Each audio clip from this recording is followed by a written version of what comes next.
व्यक्तिगत तौर से और एक राजनीतिक व्यक्ति चूंकि हो चुका हूं, पार्टी की स्थापना किया हूं, तो अपने पार्टी के संस्थापक होने के नाते मैं आरक्षण को अपना मुद्दा नहीं मानता। क्यों नहीं मानता? क्योंकि सवर्णों को ईडब्ल्यूएस का आरक्षण दिया जा चुका है। जो विसंगति है बस उस पर मेरा स्टेक होगा। और ओबीसी समाज में क्रीमी लेयर लागू है तो सही से लागू हो सके इतने भर की बात होगी। शेष एससी एसटी समाज में मैं यही कहूंगा कि भाई जो वर्ग पीछे रह गया वो अपने हक की बात करे, थोड़ा आगे बढ़े, फिर हम उसकी लाठी बनकर सहारा देंगे। लेकिन अब उनके लिए हम अपना कंधा इस्तेमाल करने दें, ये इसलिए संभव नहीं है क्योंकि हमारे समाज की दशा इस समय बहुत दयनीय है।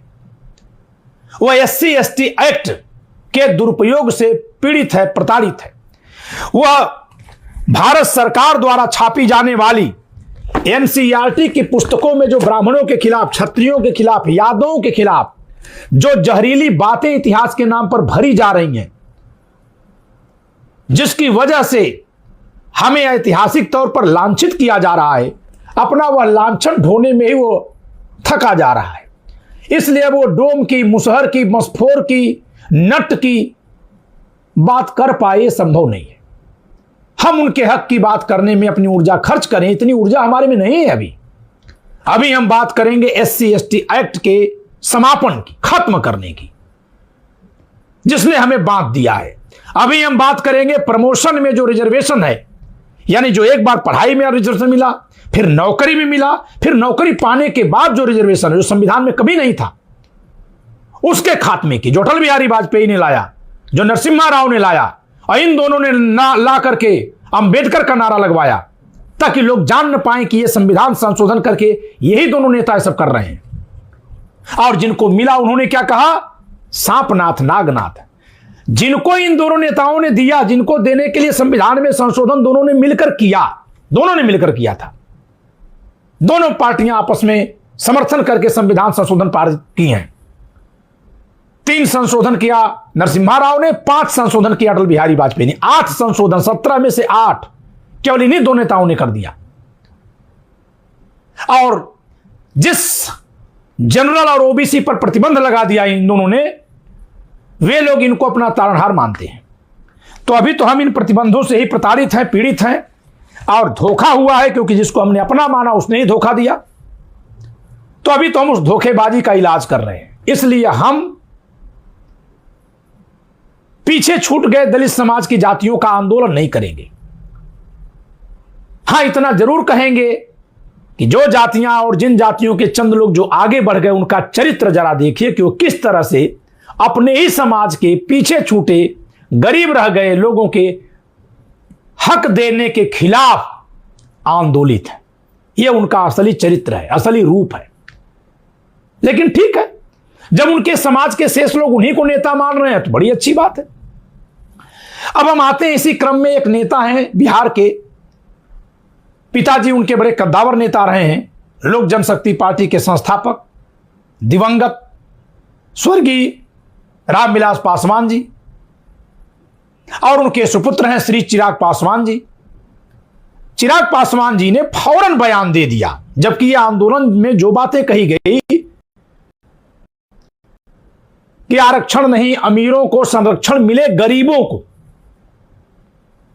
एकदम न्यायपूर्ण बात जो कही गई, जो संविधान सम्मत बात कही गई, इस पर एकदम आग बबूला हो गए। और उन्होंने क्या कहा? आरक्षण हमारा जन्म सिद्ध अधिकार है, कोई समाप्त नहीं कर सकता। पहली बात तो यह है कि ये जो मैं कुछ कहने जा रहा हूं वह केवल और केवल चिराग पासवान जी के लिए है, वह पासवान समाज के लिए नहीं है, वह अनुसूचित जाति के लिए नहीं है, वह दलित समाज के लिए नहीं है। और यह बात मेरी है, मेरी पार्टी की है, यह हमारे जाति या समाज की ओर से नहीं है।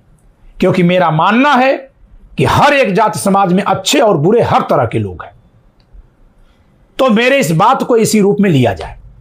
तो चिराग पासवान जी, आपने कह दिया कि आरक्षण आपका जन्म सिद्ध अधिकार है, और जन्मना आप क्या हैं? क्योंकि जन्म से ही आपका अधिकार है, यानी प्रतिबंध हमारा जन्म सिद्ध परिस्थिति है, क्योंकि जहां आपको आरक्षण वही हमारे पर प्रतिबंध है। तो आप यही कहना चाह रहे हैं ना कि आपके लिए आरक्षण और हमारे लिए प्रतिबंध, ओबीसी के लिए प्रतिबंध, जनरल के लिए प्रतिबंध, यही जन्मजात अधिकार है। यही कहना चाह रहे हैं ना आप, क्योंकि बिहार की जिस सीट से आप लड़ते हैं वो सुरक्षित है। किसके लिए? शेड्यूल कास्ट के लिए, जहां से आप चुनाव लड़ते हैं। और आप शेड्यूल कास्ट क्यों हैं? क्योंकि आपका जन्म शेड्यूल कास्ट में हुआ है। नहीं नहीं नहीं, यहीं पर तो रुकना है। आपका जन्म तो जिन माता पिता से हुआ है उनमें से एक तो ब्राह्मण है और एक अनुसूचित जाति है। फिर आप अनुसूचित जाति कैसे हो गए? यह संविधान में कहां लिखा है चिराग पासवान जी कि आपको अनुसूचित जाति का माना जाएगा क्योंकि माता पिता में से पिता की जाति आपको दे दी जाएगी? कहां लिखा हुआ है? जहां माता पिता दोनों का धर्म अलग हो या जाति अलग हो, वहां किसी व्यक्ति की जाति या धर्म का निर्धारण उसके पालन पोषण के तरीके से होता है। तो चिराग पासवान का पालन पोषण, परवरिश जो है, क्या वह शेड्यूल कास्ट के लोगों की तरह हुई है? शेड्यूल कास्ट के लोगों का मतलब जिस तरह से जीवन जीने के कारण से उनको आरक्षण दिया गया था, शेष को रोक करके। जी नहीं, चिराग पासवान जी का लालन पालन उनकी ब्राह्मणी मां ने अपने तरीके से किया है और उनके मंत्री और सांसद रहे उन पिताजी ने सारा संसाधन उपलब्ध कराया है। फिर कौन सी अदालत है, कौन सा कानून है जो चिराग पासवान को उनकी माता की जात की बजाय उनकी पिता की जात का घोषित करती है?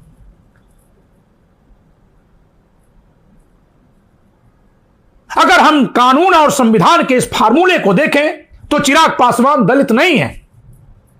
उनकी परवरिश दलित समाज का जो आम तरीका होता है परवरिश का, वैसे नहीं हुई है और उनका जन्म भी दलित परिवार में नहीं हुआ है। तो जन्मजात अधिकार जो आपने कहा ना चिराग पासवान जी, उसके हिसाब से तो आप दलित नहीं है। अब आते हैं आपके कुछ आइकॉन, रोल मॉडल, पकौड़ी छाप जहरीले बयान देने वालों पर। आपके दलित समाज से आने वाले आईएएस संतोष वर्मा ने क्या बयान दिया कि हम आरक्षण तब छोड़ेंगे जब ब्राह्मण कोई हमसे अपनी बेटी ब्याह ले। तो आपके पिताजी से तो ब्राह्मणी ने ब्याह किया, फिर आपके पिताजी और आपके पिताजी की उस ब्राह्मणी महिला से जो संतान है उनको तो आरक्षण नहीं मिलना चाहिए, बकौल संतोष वर्मा संविधानविद। आज भी सोशल मीडिया पर नफरती चिंटू रोज रोज लिखते रहते हैं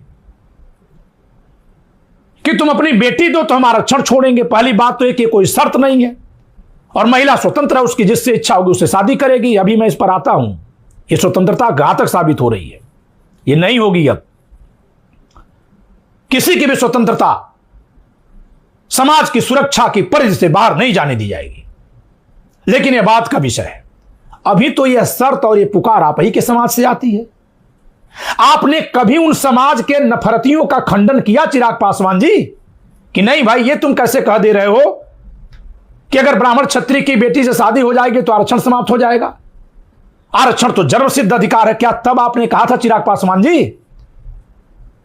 ये जो नफरती इस तरह की भाषा बोलते हैं, जो लिंग भेदी मानसिकता से ग्रस्त हैं, जो महिलाओं को दोयम दर्जे का नागरिक समझते हैं, जो महिला स्वतंत्रता और महिला के निज साथी चुनने के अधिकार को दृष्टि भरी निगाहों से देखते हैं, क्या उनका आपने कभी खंडन किया?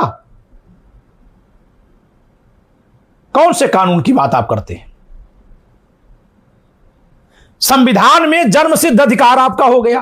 किस बात का? कि लोकसभा का चुनाव आप जिस सीट से लड़ेंगे वहां कोई यादव जी, कोई कुर्मी जी, कोई कुहार जी, लोहार जी, शेख जी, सैयद जी, पठान जी, तेली जी, तमोली जी, अंसारी जी, पंडित जी, भूमिहार जी, ठाकुर जी, बनिया जी कोई चुनाव नहीं लड़ सकते?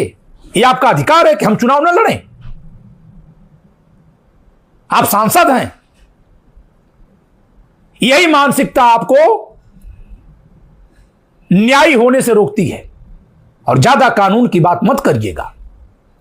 आपकी एक माता जीवित थी, विवाहिता थी, उस समय आपके पिताजी ने दूसरा विवाह किया। कानून का कितना पालन किया हिंदू कोड बिल का? एक तरफ यही दलित समाज कहता हिंदू कोड बिल बाबा साहब ने लिखा, बाबा साहब का नारा लगाकर राजनीति किए थे रामविलास पासवान जी। मैं निजी जिंदगी में झांकना नहीं चाहता, लेकिन वह निजी जिंदगी कानून से शासित होती है। हिंदू कोड बिल लिखकर महिलाओं को आजाद कर दिया बाबा साहब ने। पहले तो यह झूठ है। हिंदू कोड बिल का ड्राफ्ट सर BN राव ने लिखा था। 1941 में एक कमेटी बनी, दूसरी कमेटी 1944 में बनी थी। दोनों कमेटियों के अध्यक्ष सर BN राव जी थे और बाद में उसको बी पतस्कर जी ने पारित करवाया संसद से। लेकिन फिर भी चलिए, डॉक्टर भीमराव अंबेडकर का बहुत सारा योगदान है और आप उन्हीं को सारा योगदान देते हैं, तो फिर इसके बाद जब एक महिला के रहते हुए दूसरा विवाह जिन किन्हीं लोगों ने किया, मैं केवल रामविलास पासवान जी पर ही बात नहीं करूंगा, जिन किन्हीं लोगों ने किया, जिन किन्हीं लोगों ने किया, उन्होंने महिलाओं का कितना सम्मान किया, तो तब अधिकार नहीं दिखाई दिया। तो एक तो महिला का आदर नहीं, फिर महिला को मान्यता नहीं, उसकी जाति को कोई मतलब नहीं। लेकिन एक बात और है, आपके पिताजी की सीट पर या आपकी सीट पर अगर आपकी ये माताजी चुनाव लड़ने जाएंगी तो नहीं लड़ पाएंगी, क्योंकि वो ब्राह्मणी ही मानी जाएंगी। आपकी माताजी अगर चुनाव लड़ना चाहेंगी तो जो अधिकार जन्म सिद्ध करके आप दावा कर रहे हैं, वो जिससे आप जन्म लिए हैं उसके पास नहीं है। क्यों नहीं है? केवल जन्म के आधार पर। ये कौन सी घटिया बात को आप लोग आगे बढ़ा रहे हैं? बहुत सारी खूबियां आप में हैं, मैं तारीफ करूंगा उनके लिए आपकी, लेकिन ये जो आपने बयान दिया है कि जन्म सिद्ध अधिकार है, कदापि जन्म सिद्ध अधिकार नहीं है, परिस्थिति जन्य अधिकार है। आरक्षण का अधिकार एक तो संशोधन से मिला है, दूसरे ये परिस्थिति जन्य है। इसका एक लक्ष्य है, उस लक्ष्य की प्राप्ति होने पर वो समाप्त हो जाएगा, क्योंकि यह अन्य पर प्रतिबंध है। साथियों, जब हम लोग 2, 4, 5 किलोमीटर की यात्रा करते हैं तो बस की सीट हो, मेट्रो की सीट हो, कोई महिला आ गई, कोई वृद्ध आ गए, छोड़ देते हैं, क्योंकि 2, 4, 5 किलोमीटर की यात्रा करनी होती है। लेकिन हवाई जहाज में कोई अपनी सीट नहीं छोड़ देता, कोई वृद्ध आ गया, कोई महिला आ गई, कोई विकलांग आ गया तो। क्यों? क्योंकि बहुत दूर की यात्रा होती है, वहां लक्ष्य के हिसाब से इस तरह के त्याग की जरूरत नहीं समझी जाती है। ऐसे लंबी दूरी की ट्रेन से आपको यात्रा करनी है तो कोई अपनी रिजर्व सीट ऐसे नहीं छोड़ता है, वहां वो नैतिकता का नियम लागू नहीं किया जाता। वहां इतना भरी पर्याप्त होता है कि हाँ, नीचे वाली बर्थ छोड़ दो, थोड़ा अच्छे से बैठ जाने दो, भोजन कर रहे हैं तो कर लेने दो, लाइट बुझा दो, शोर न मचाओ, इस तरह का त्याग वहां माना जाता है। तो त्याग और प्रतिबंध यह परिस्थिति जन्य होता है और आपने उसको जन्म सिद्ध अधिकार का दिया। यानी आपका जन्म सिद्ध अधिकार है कि हमारे पर चुनाव लड़ने पर प्रतिबंध रहे, यह कदापि स्वीकार्य नहीं होगा, कदापि स्वीकार्य नहीं होगा। और उस दिन आपकी बोलती क्यों बंद हो गई? जब संतोष वर्मा जैसे लोगों ने आपको आरक्षण से बाहर कर देने की बात की थी प्रकारांतर से, जब उसने कहा कि अगर ब्राह्मण से विवाह होगा तो आरक्षण समाप्त हो जाएगा, अगली लाइन पर तो उसकी जुबान हम खींचने की बात करते हैं, क्योंकि उसने रेप की बात की थी। लेकिन जो पहली लाइन बोली थी आप तो उसमें आ जाते हैं। तो जब उसने आपके आरक्षण का विरोध कर दिया था तब क्यों नहीं आप बोल पाए? क्यों नहीं आप उसको डांटे डपटे? ये जात भेदी मानसिकता खत्म करिए चिराग पासवान जी। और चिराग पासवान जी, आप अपने इलाके के पूरी जनता के नेता हैं। ठीक है कि आपकी सीट सुरक्षित है, ठीक है कि अन्य लोग वहां चुनाव लड़ने से प्रतिबंधित हैं, चुनाव लड़ने से प्रतिबंधित है। लोकतंत्र में दो ही तो अधिकार है, वोट देने का, चुनाव लड़ने का। एक से लोग प्रतिबंधित हैं, दोयम दर्जे के नागरिक होकर जी रहे हैं इस देश में। लेकिन आप चुने जाते हैं सबके वोट से, सबके सांसद विधायक हैं जो सुरक्षित सीटों से आते हैं। लेकिन आपने जता दिया कि क्योंकि सीट सुरक्षित है इसलिए आप केवल सुरक्षित के ही नेता हैं। यही गलत सोच दर्शाती है। और यही गलत सोच आप जिस भारत सरकार के समर्थन में खड़े हैं, कक्षा 12 की इस पुस्तक में भारतीय इतिहास के कुछ विषय महाभारत के बहाने से हमारे धर्म पर, संस्कृति पर हमला किया गया है। ब्राह्मण और क्षत्रिय को खुल करके लांछित किया गया, इसमें नफरत फैलाई गई हमारे खिलाफ।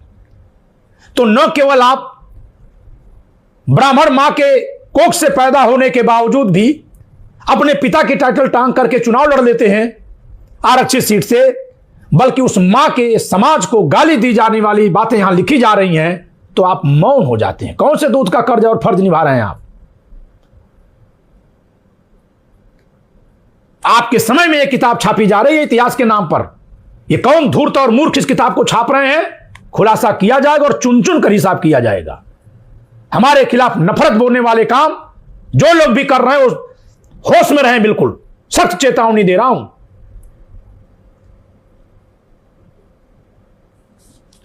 आरएसएस और भाजपा के चक्कर में बहुत दिन तक हमारे खिलाफ जो षड्यंत्र किए गए हैं अब उस बर्दाश्त नहीं किए जाएंगे और उसे छुपा भी नहीं पाएंगे आप।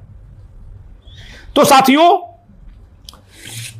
मैं इनसे पूछता हूं कि जन्मसिद्ध अधिकार इनका क्या है। इस देश में 104वां संविधान संशोधन करके लोकसभा विधानसभा में शेड्यूल कास्ट शेड्यूल ट्राइब के लिए रिजर्वेशन 2030 के 25 जनवरी तक कर दिया गया। तो क्या इनका अगर जन्मसिद्ध अधिकार है तो फिर तो 2030 के आगे बढ़ना चाहिए, यानी जो संविधान संशोधन हुआ ही नहीं है वो होना भी इनका जन्मसिद्ध अधिकार है, क्योंकि आरक्षण इनका जन्मसिद्ध अधिकार है। तो फिर तो संविधान में संशोधन हो या ना हो इनको आरक्षित सीट ही मिलेगी। यानी अन्य पर प्रतिबंध लगा हुआ है चुनाव लड़ने पर 80 वर्षों से, यह इनका जन्मसिद्ध अधिकार है। किसी कीमत पर यह बर्दाश्त नहीं किया जाएगा, किसी कीमत पर नहीं बर्दाश्त किया जाएगा। SC/ST एक्ट, SC/ST का प्रमोशन में रिजर्वेशन और SC/ST का चुनाव में आरक्षण, जो अन्य पर प्रतिबंध है, इसे किसी कीमत पर बर्दाश्त नहीं किया जाएगा, क्योंकि ये तीनों ही मूल संविधान के भावना के खिलाफ है। हमारे संविधान को बनाया गया था जाति भेद मिटाने के लिए। साथियों, हमारे संविधान में क्या लिखा गया? अनुच्छेद 15(2) में लिखा गया कि हर घाट पर, स्नानागार में, रेस्टोरेंट में, ढाबा में, होटल में, वास स्थान पर जो सार्वजनिक प्रकृति के हैं, और अनुच्छेद 25(2) में लिखा गया मंदिरों में सभी का प्रवेश सुनिश्चित किया जाएगा। यानी पुरानी परंपराओं में जहां सबका प्रवेश नहीं था, लोग अलग अलग समुदाय के लिए अलग अलग होटल खोला करते थे, वैसे भी तब बहुत कम संख्या में थे, बहुत कम लोग आते जाते थे, लेकिन जो भी थे वहां सबका प्रवेश सुनिश्चित किया गया, किसी के लिए दरवाजा बंद नहीं किया गया संविधान में। इन लोगों ने संशोधन कर करके और 1990 से जब से इनके पिताजी संसद में हैं, केवल तब से गिन लूं तो 13 संशोधन किए गए हैं। 17 में से 13, 90 से, और इनके पिताजी पहले से सांसद हैं, 77 से, तो तब से जोड़ दूंगा तो 15 संशोधन। 17 में से 15 संशोधनों में इनके पिताजी और ये शामिल रहे हैं। खैर, मेरी बात केवल इनके तक नहीं है, इन संशोधनों में तो अटल बिहारी वाजपेयी और नरसिम्हा राव जैसे धूर्त नेता शामिल रहे हैं। धूर्त नेता, धूर्त क्यों? क्योंकि इनको पता था कि इनका समाज इन पर भरोसा करता है और यह मानकर चल रहा है कि बीपी सिंह ने जो कार्य किया था ये लोग नहीं करेंगे, जबकि इन लोगों ने उससे ज्यादा गहरा घाव दिया है समाज को। तो मैं कह रहा हूं साथियों कि ये जो संशोधन कर करके जोड़ा गया है, ये तो अनुच्छेद 15(2) और 25(2) के खिलाफ है। 15(2) और 25(2) दोनों मिलाकर क्या कहता है कि सार्वजनिक प्रकृति के सभी स्थलों पर, चाहे वो प्राइवेट हो या गवर्नमेंट संचालित कर रही हो, चाहे वो धार्मिक हो या आर्थिक केंद्र हो, सभी का प्रवेश खोला जाएगा। संविधान कहीं नहीं कहा था कि किसी का प्रवेश वर्जित किया जाएगा, लेकिन संविधान में संशोधन करके इन्होंने लोकसभा विधानसभा में हमारे प्रवेश को वर्जित किया, उन सीटों से जिनको ये सुरक्षित कहते हैं। इन्होंने शिक्षण संस्थानों में हमारे प्रवेश को वर्जित किया, इन्होंने प्रमोशन में हमारे प्रवेश को वर्जित किया, सीनियरिटी में हमारे प्रवेश को वर्जित किया, नौकरी में हमारे प्रवेश को वर्जित किया, और यह सारी वर्जना जातिगत आधार पर है। एक तरफ संविधान कहता है कि जातिगत भेद जहां है वहां मिटाया जाएगा, वहीं दूसरी तरफ वही संविधान जातिगत भेदभाव कैसे पैदा कर रहा है साथियों? इसका मतलब है कि संविधान में जो संशोधन किए गए हैं वो मूल संविधान के और संविधान सभा की सोच के खिलाफ है। और यही कारण है कि जिसको मिला है वो अपने से नीचे वालों के दिए जाने पर तो स्वर मचा रहे हैं, नहीं देने दे रहे हैं, लेकिन जिन्होंने अपना पेट काट कर अपने अधिकार को रोक कर देने दिया है, लेने दिया है, उनको गाली दे रहे हैं। रात दिन उनको मां बहन की गाली दी जा रही है। तो इसलिए मेरे भाइयों, आप लोग तर्क से इनका सामना करिए। नरेंद्र मोदी सरकार ने पूरी जिम्मेदारी के साथ कह रहा हूं कि अटल बिहारी वाजपेयी की सरकार ने सवर्णों के आगे पीछे खाई खोदी, नरेंद्र मोदी सरकार ने उसमें ढकेलने का काम किया है। पूरे सारे सबूत हैं, चाहे इनके द्वारा SC/ST एक्ट में पहला संशोधन जो 2015 में किया गया था उसको पढ़ लीजिए, 2016 में नियमावली में किया गया बदलाव पढ़ लीजिए, और या फिर 2018 में सुप्रीम कोर्ट के निर्णय को पलटकर जो इन्होंने SC/ST एक्ट को फिर से बदल दिया उसको पढ़ लीजिए। और जो बचा कुचा था, जो OBC और जनरल समाज एक जगह उठता बैठता था, उसमें भी तलवार चलाने के लिए इन्होंने यूजीसी का कानून लाया। अगर ये पवित्र होते, अगर जैसा कि उस समय यह बात समाज सामने आई थी कि दिग्विजय सिंह की अध्यक्षता में वो कमेटी शायद उसने बना दिया हो, यदि ऐसा होता तो अब तक कभी ये लोग सुप्रीम कोर्ट में हलफनामा दे देते और कहते कि ये जातिगत विधान हमने नहीं बनाया, यह संविधान की भावना के खिलाफ है, यह जातिगत ध्रुवीकरण करने वाला है, नफरत फैलाने वाला कानून है, हम इसको रद्द करते हैं। लेकिन इन्होंने ऐसा नहीं किया। एक तरफ कक्षा 12 की किताबों में इतिहास के नाम पर महाभारत नामक ग्रंथ के तमाम घटनाओं का उल्लेख कर करके ब्राह्मणों और क्षत्रियों के खिलाफ प्रत्यक्ष नफरत और यादवों के खिलाफ अप्रत्यक्ष नफरत फैलाने का उपाय इन लोगों ने किया है। इतिहास के नाम पर धर्म ग्रंथों की व्याख्या कर रहे हैं। और जैसे ही 12 के बाद ग्रेजुएशन में बच्चा जाएगा तो वहां यूजीसी का कानून लागू कर रहे हैं, SC ST एक्ट वहां पहले से लागू है। नफरत उस समय भर दिया और नफरत जहां अन्य समाजों में भरा वहीं उसके हाथ में वहां कानून पकड़ा दिया। इतनी बड़ी सुनियोजित खाई खोदने का और उसमें ढकेलने का काम मोदी सरकार के समय में हुआ है।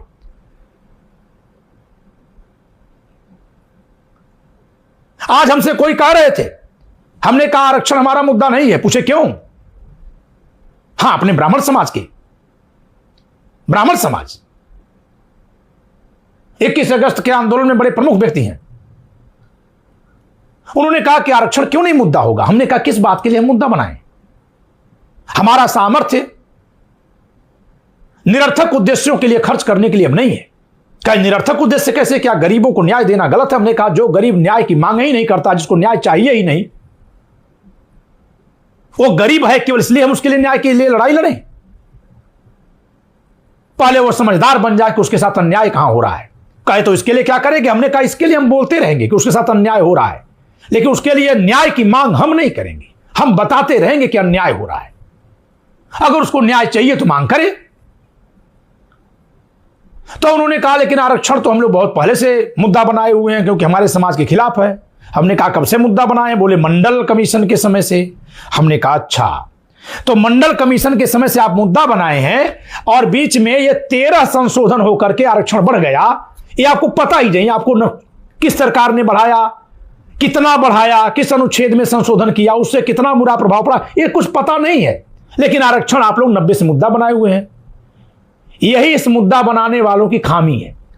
और ये खामी क्या है? यही धूर्तता का दुष्परिणाम है। धूर्तता किसकी है? बीजेपी की, कांग्रेस की। इन लोगों को क्यों नहीं पता है? क्योंकि इन लोगों ने भरोसा किया किस पर? भाजपा और कांग्रेस पर। लेकिन लड़ाई तो आप लड़ रहे थे ना आरक्षण के खिलाफ, मंडल कमीशन की बात से। आप कह रहे हैं जैसा कि वो लड़ाई भाजपा और कांग्रेस तो नहीं लड़ रही थी। तो जिम्मेदारी आपकी थी कि आप आंख खोल करके रखें, क्योंकि जिस बीपी सिंह सरकार ने मंडल कमीशन लागू किया था उसको समर्थन था किसका? भाजपा का। उन्हीं के समय में कश्मीरी पंडितों का कत्लेआम हुआ, समर्थन किसका था? भाजपा का। जहां हुए बलिदान मुखर्जी वो कश्मीर हमारा है का नारा लगाने वाली भाजपा को सांप सूंघ गया था उस समय। एक भी नारा, एक भी प्रदर्शन, एक भी आंदोलन कश्मीर में ब्राह्मणों के कत्लेआम पर उसने नहीं किया, चुपचाप होने दिया। आज वही भाजपा ब्राह्मणों के खिलाफ नफरतकारी किताबें सरकारी प्रकाशन केंद्रों से छपवा रही है। पढ़िए आप NCERT की कक्षा 12 की किताब जिसका शीर्षक है भारतीय इतिहास के कुछ विषय, भाग 1। कुछ विषय, इसमें कोई खास विषय नहीं है, केवल और केवल ब्राह्मणों और क्षत्रियों के खिलाफ और छुपे रूप से यादवों के खिलाफ नफरत भड़काने के लिए किताब लिखी गई है। कोई भाजपाई सुधांशु त्रिवेदी या पुष्पेंद्र कुलश्रेष्ठ जो परोक्ष सहयोगी हैं, आए बहस कर ले। पुष्पेंद्र कुलश्रेष्ठ को लव जिहाद के डेटा खूब याद है। ये सरकारी चाटा जो लग रहा है वो नहीं याद है? नहीं पढ़ते हो क्या भैया? थोड़ा पढ़ा लिखा करो। इन्हीं नफरतियों ने आज सवर्णों को गर्त में ढकेला है। मैं पूरी जिम्मेदारी से कहता हूं कि जो हिंदू मुस्लिम का रार छेड़ा गया वो मुसलमानों को कमतर करने के लिए नहीं किया गया था, वो सुनियोजित षड्यंत्र था सवर्णों को सत्ता से बाहर कर देने का, जो भाजपा और RSS ने किया। और उसमें सारे कांग्रेसी शामिल हैं। उस समय के कांग्रेसी सवर्ण नेताओं को देखिए, सब आज भाजपा में है।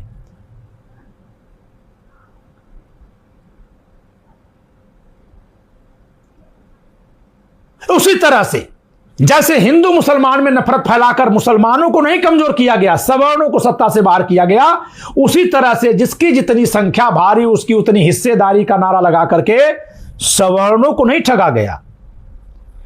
कम संख्या वाली शेड्यूल कास्ट और शेड्यूल ट्राइब जातियों को ठगा गया। जिसकी जितनी संख्या भारी उसने उतनी दिखाई होशियारी। एससी को जो 24.31% लोकसभा में रिजर्वेशन है, आप लोकसभा की सारी सुरक्षित सीटों को गिन लीजिए, सारी सुरक्षित सीटों को गिनिए और पता लगा लीजिए कि किन जातियों के लोग इन सीटों पर काबिज हैं।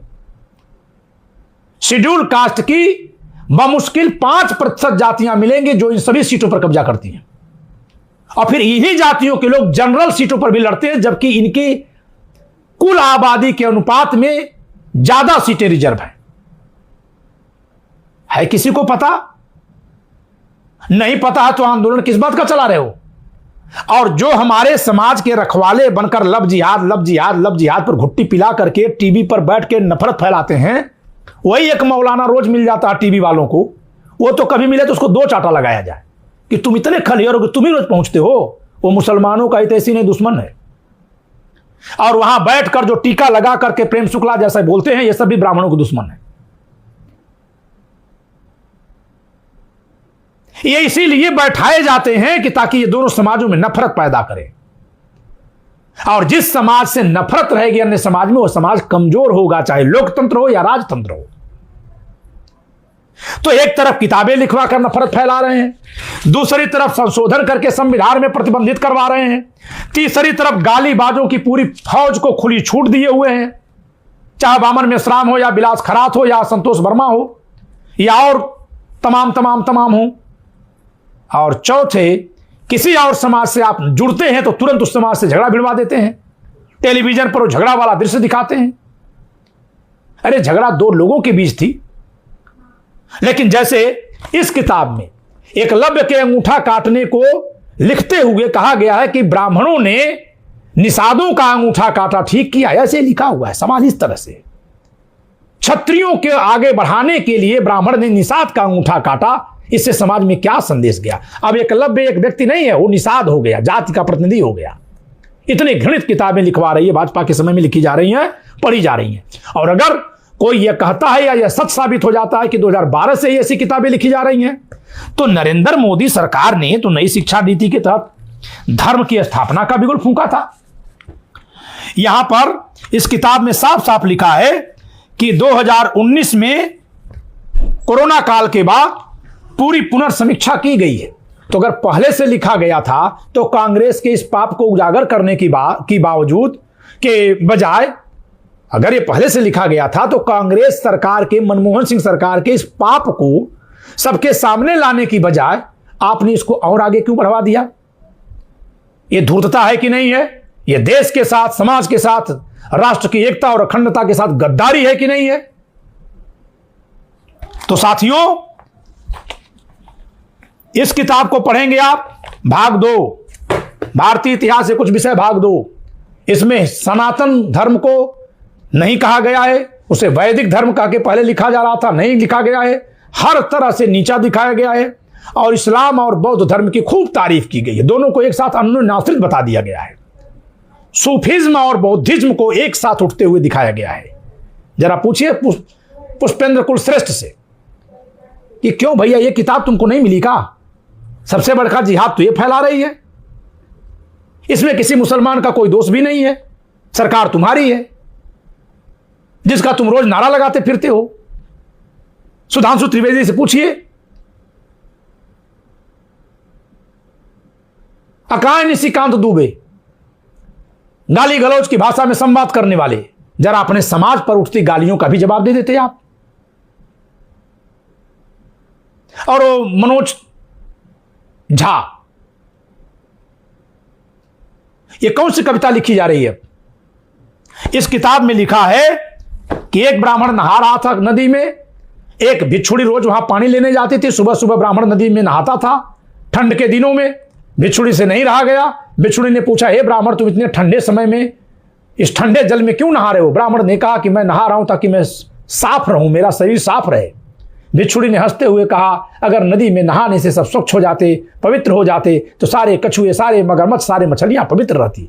ये कह करके स्नान तक का उपहास उड़ाया गया है और ब्राह्मण को रखकर उपहास उड़ाया जा रहा है। ऐसी किताबों पर गला फाड़ फाड़ कर बोलने वाले पुष्पेंद्र कुलश्रेष्ठ की जुबान नहीं खुलती है, ये सरकार करती है।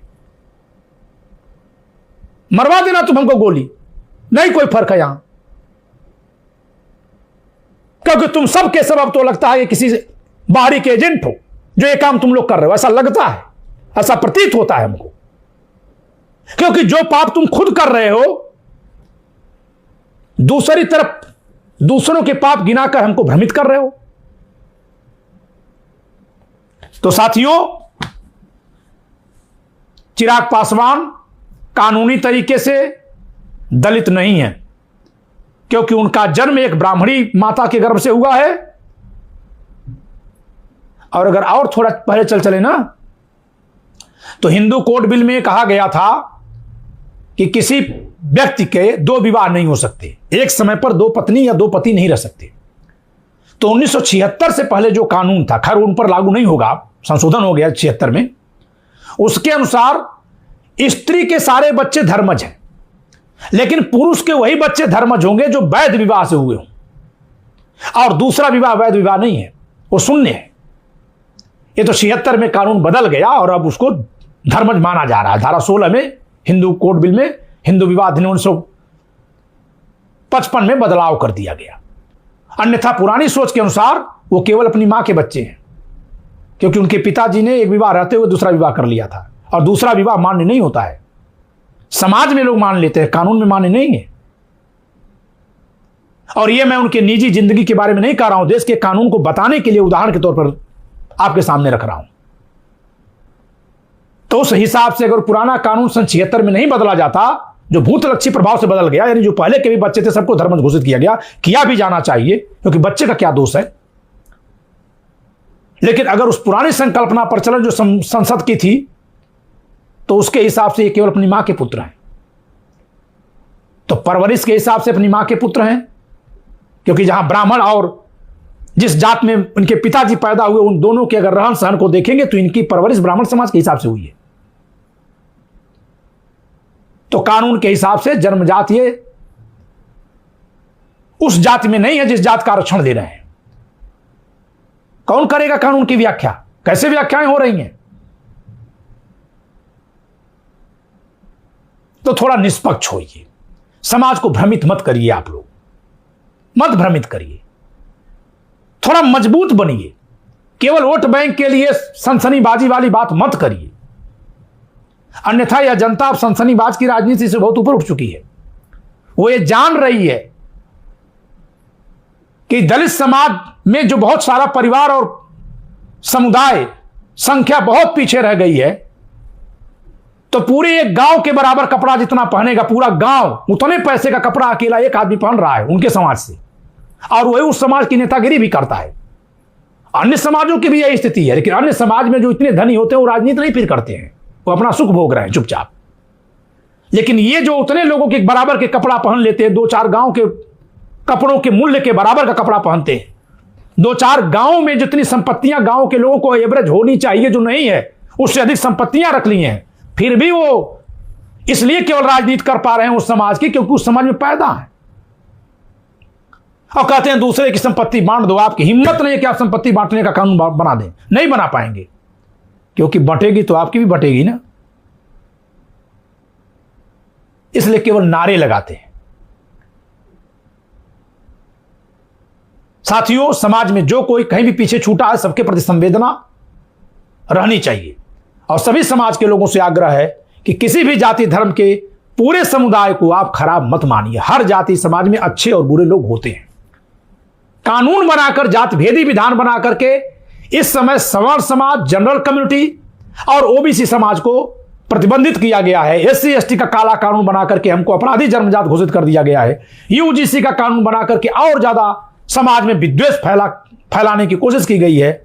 इसलिए हम इन कानूनों का सामुदायिक आधार पर विरोध करते हैं, अन्यथा हर समाज में अच्छे बुरे लोग होते हैं, यह प्राकृतिक सत्य है। जय श्री कृष्णा, जय श्री राम, जय परशुराम, जय परशुराम। जय संविधान, संविधान निर्माता सर BN राव की जय। एक बात और कहूंगा, यह पुस्तक सच संविधान का आप जरूर मंगाइए, जरूर मंगाइए। 10 रुपए प्रतिदिन के हिसाब से 1 महीने का खर्चा लगाएंगे, 300 रुपए में किताब मिल जाएगी। और 10 रुपए से ज्यादा का आप सामान्य तौर पे खर्च कर देते हैं। 300 रुपया कोई बड़ी चीज नहीं है। 300 रुपए में किताब आपके घर तक जाती है। 2 किताब मंगाएंगे महज 500 रुपए। अमेजन पर उपलब्ध है। आप इस किताब को मंगवाइए और पढ़िए, फिर संविधान की बहुत सारी सच्चाई आपके सामने आ जाएगी। क्योंकि न पढ़ने की वजह से ही आरक्षण का विरोध करने वाले संगठनों के लोग भी नहीं जान पाए कि जिस दौर में वे विरोध कर रहे थे, उसी दौर में संविधान में संशोधन होकर के आरक्षण बढ़ाए जा रहे थे। उनको खबर ही नहीं लगी, क्योंकि पढ़ नहीं रहे थे। पढ़ना बहुत जरूरी है, और खासकर जहां आपके अधिकारों पर हमला होता हो उसके प्रति तो बहुत सतर्क होना होता है। इसलिए सच संविधान का पुस्तक आप जरूर मंगाइए। सक्षम हो तो 1 से अधिक किताब मंगाइए। 20 किताब या अधिक मंगाने पर इसका मूल्य महज 200 रुपए हम कर देते हैं। 200 रुपए में प्रति किताब मिल जाती है।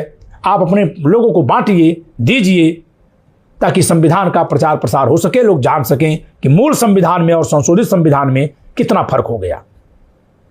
फिर से एक बार, जय श्री कृष्णा, जय श्री राम, जय परशुराम, जय परशुराम। जय संविधान, संविधान निर्माता श्री BN राव की जय।